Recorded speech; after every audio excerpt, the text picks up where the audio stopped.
Basically, when we got the Might Magic IP from 3D Renewal Computing, there was no Bible for the world. There was no closing kit that we could take, that we could use, and there was also no one from the New World Computing team joining Ubisoft who was knowledgeable about the universe.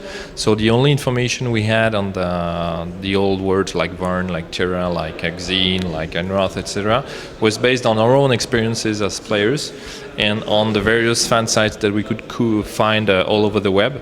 It was fragmentary. Sometimes it felt like confusing and contradictory. So we felt it was too dangerous for us to try to create games in this universe because the community would have been, horrified by the fact that we misinterpreted or something or forgot an important fact, etc.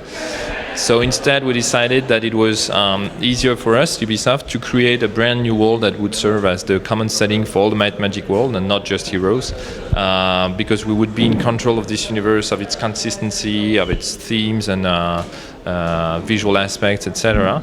And so we did that when we in 2004, when we started working on Heroes 5 and Dark Messiah.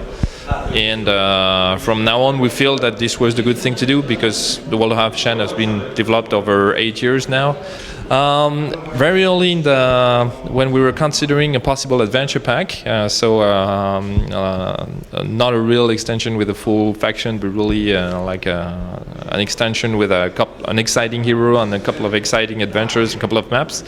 Pirate was really a theme that came to mind very early on. For two reasons. First, we said we have to be different than what the core game has to offer. So knights, dragons, angels, etc. We have to move away from that. So we have to find something, even if we don't create a lot of new creatures, we have to find something that feels different. And second, Julien Pirou, Marzin, who is the level designer and the writer of this add-on, is really a pirate fan. He has read so many pirate novels, played so many pirate games, watched so many pirate movies, that he can speak pirate, basically. It's like a native language to him. So it was very natural for him to write a pirate story. Might Magic is interesting as a brand because it allows us to go to a lot of territories where other Ubisoft brands would not feel comfortable. Online games, collectible card games, for instance, that's something that a lot of companies would like to do, but with Might Magic it becomes natural. You would not find the same pleasure in playing a Splinter Cell collectible card game. You could, obviously, but the natural IP that comes to mind when you think of such a project is Might Magic. With so many creatures, so many artifacts, so many locations, so many spells we have, you feel that making a game is a brilliant idea.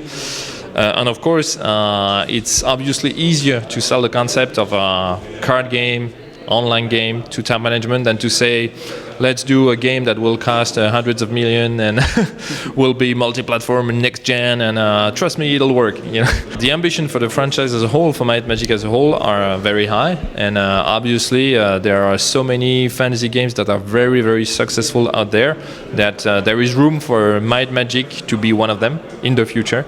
But also, if we're working on such a game, you understand that it will take us a little bit more than 1 year or 2 years. So and the time to speak about it is maybe not just right now. We've considered that since we acquired the IP, like every trimester, every semester, we're talking about having this what we call classic, traditional Might Magic RPG.